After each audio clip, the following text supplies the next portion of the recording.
Okay, so as of this moment, we're gonna do. So we have done hypothesis test both for population mean and population proportion for one sample. Now this time we're gonna do this one for two sample proportions instead. So what are the considerations for two sample proportions? First of all, that the variable or the level of measurement should be what? Quantitative or qualitative, guys? For proportion? Qualitative, all right? For me, that would be quantitative. For proportion, it's a characteristic or an attribute or a self-report of whether they experience a side effect or they did not experience a side effect. So that will be our, what we call this, the attribute or the characteristic that we're looking into. So there are certain conditions for such. The first three conditions are similar to what we have in our single one sample proportion. Let's read all of these three in here. Caroline, can you see it from there? Independent sample. Independent random sampling was done. Very good, thank you. N1 p hat 1 minus p hat 1 is greater than or equal to 10. Thank you, right? So in short, you split this into those two samples to ascertain, right, that NP1 minus P is greater than 10 for both of them. All right, thank you. Next one, let's read this one in here, all right? Juliana, right? Venus, oh my God, Venus, okay, go ahead. N1 less than? Thank you, right? So that means the 5% of the population proportion, the sample size of the first sample size should be less than 5% of the population size of where the first sample was taken from, okay? But again, this typically is only considered if the population size is given, which is kind of a rare scenario, right? But it's still in there. Now, what's our step one for such? And see how we can do this one in here. Abby, go ahead, please. Thank you, right? So the null and the hypothesis, in fact, the alternative hypothesis is gonna tell us whether that be a left-tailed, right-tailed, or two-tailed test. Once again, the critical value is also dependent on that, okay? Let's read step number 2 for such in here. Robbie, go ahead, please. Alpha? Alpha level of significance or confidence interval approach. So there are two different approaches for this, thank you. That is what? Whether you are given or you prefer a certain level of significance. So definitely a lower level of significance will make your type 1 error slimmer, right? That is the what? The error of what? Rejecting a null hypothesis even if it is true, okay? Or it can be a confidence interval approach as well. And once again, whatever your level of significance is, for left-tailed and right-tailed, that will be it. But for two-tailed, what you're gonna do with that? Split it into 2, right? So for two-tailed, right? So your alpha will be alpha over 2 if it will be a two-tailed test. Let's read step number 3 for this. Mason, go ahead, please. Yeah. Test statistic. So yeah, so just read that one in there. Once again, your p hat is basically the sum of those who obtain that characteristic for both samples over the sample size of both combined, okay? P1 hat and P2 hat, that is what? The x over n, all right?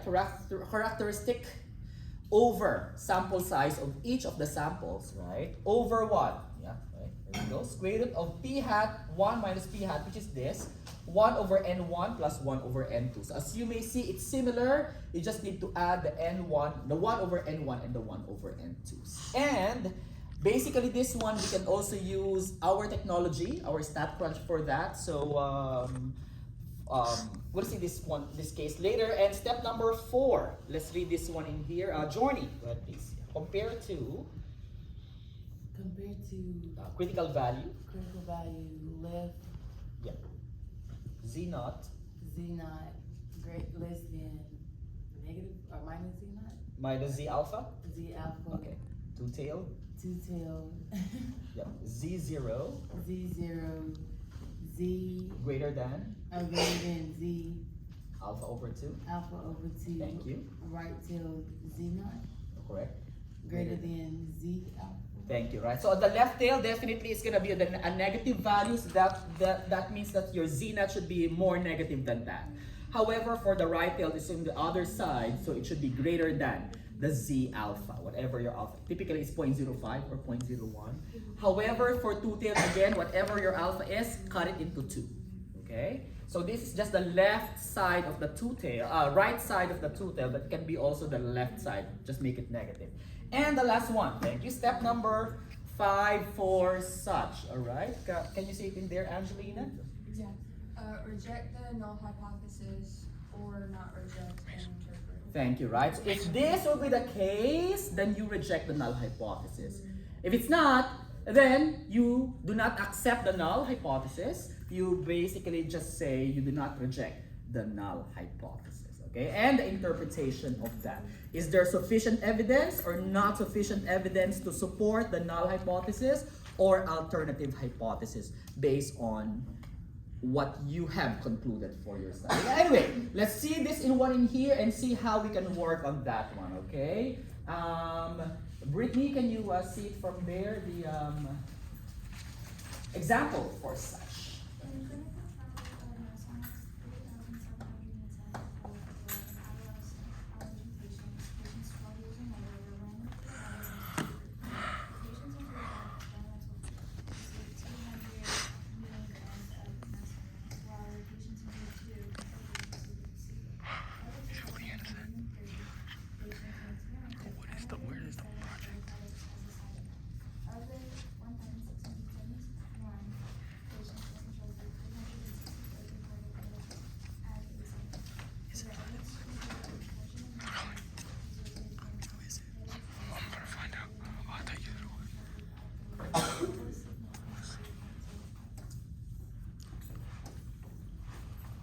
Thank you. Okay, so we got all of those data in there. Let us see first what they mean, right? What variables they are for such. So for example, in here, what is that 3,774 patients? What are those?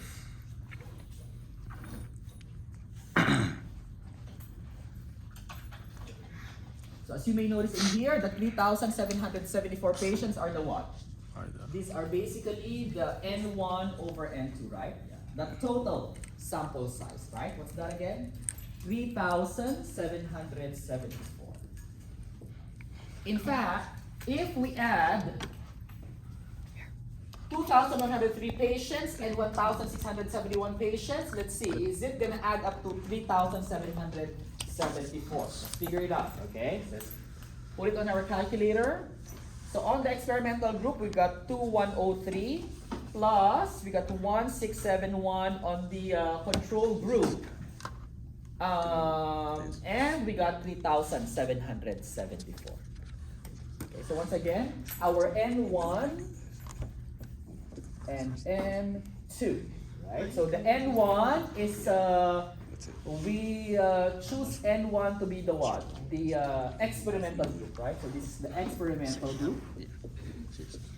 And this is the control group, right? So the control group is the one getting the placebo, right?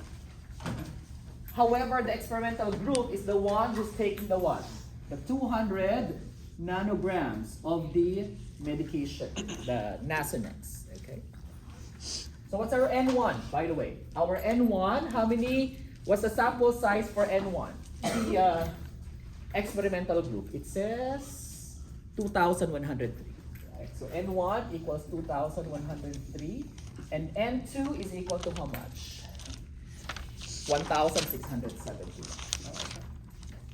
And again, if we add these two together, so that means N1 plus N2 is equal to 3,774. Okay, next one, X1 and X2. So how many of them on each sample, each group, experience headache as a side effect after taking Nasonex or the placebo, right? So it says out of 2103, how many have experienced that? 547, right? So in here, 547 experience out of 2103. On the control group, after 16 out of 1671, 368 of them actually experienced side effect, which is the headache. And basically, this one is what? More of a what? A self-report, right? So they have reported like, I have a headache, right? So, what else do we need for that? Okay, so first of all, did we see that they are independent samples? We have seen that there is a random sampling that was done, right? And we have seen that these sample sizes are big enough to actually be considered. And we can consider this one as well, right? So check on this one. What is N1? For example, in here, N1 is what? 2103. Okay. What's P1 hat?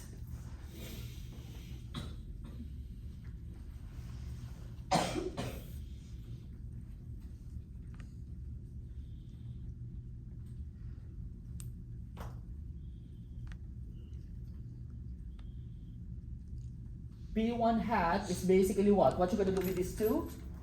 Divide these two together, right? So to get the P1 hat, that will be what? 547 over 2103, right? And then in here, P2 hat, that will be what? 368 over 1671, right? Okay. So again, that is what? The number of people who got that characteristic, who experienced headache, well, at least reported it, over how many have actually taken that medication. And how many have taken a placebo. Okay. Anyway, putting it in here, so what's that? 2,103. What's your P1 hat? Put it in here. 547 over 2103.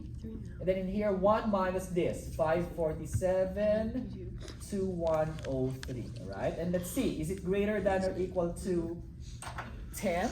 Okay. Let's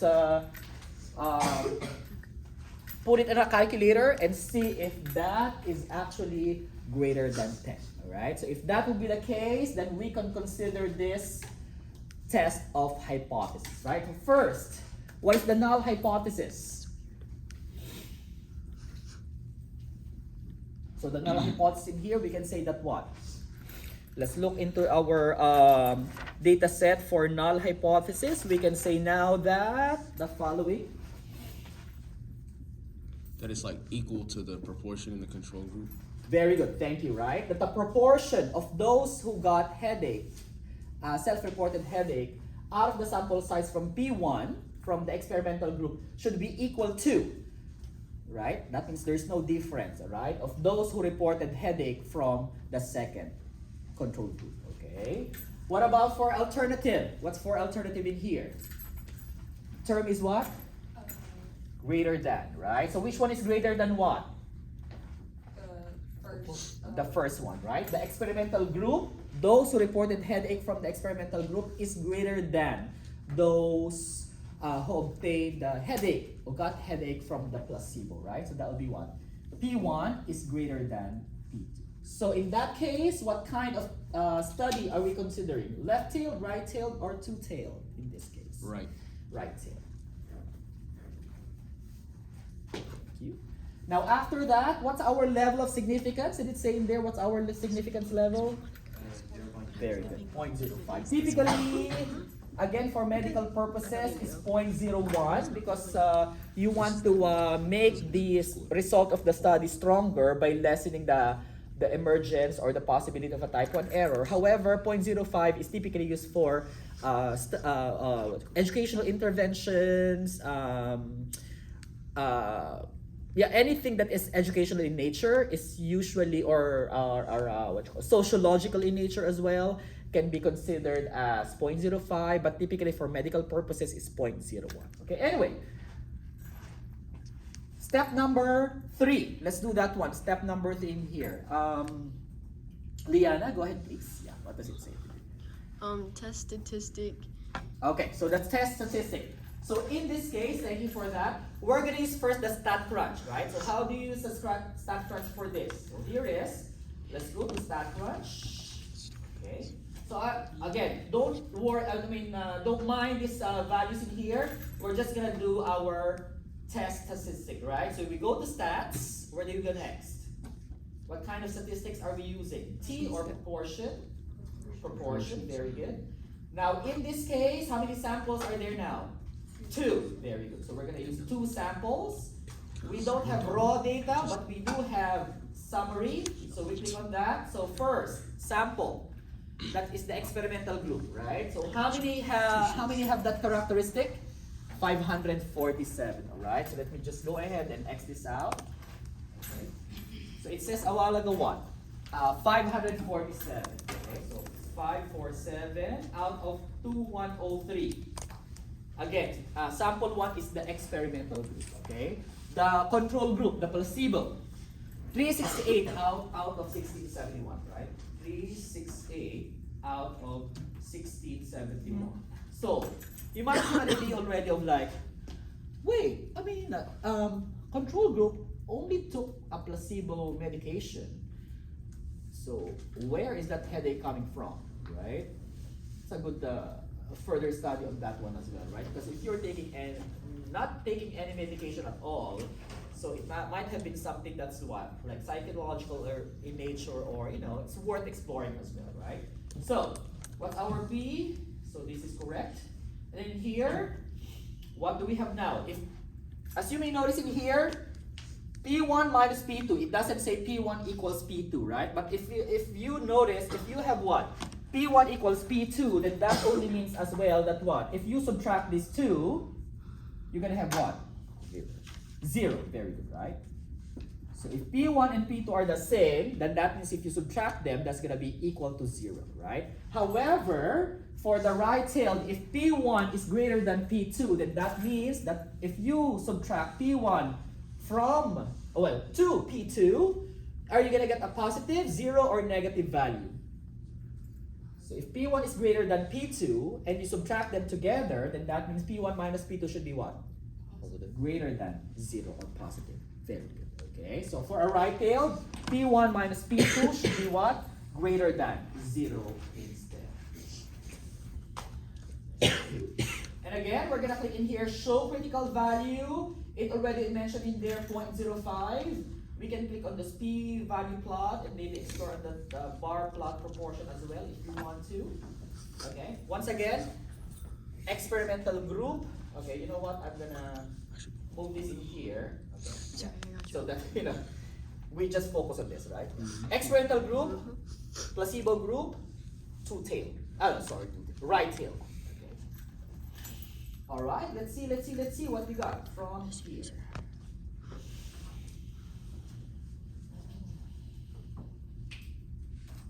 All right. So this is our data set now. Okay. What's our T statistic for this? Where's the T statistic for this one, guys?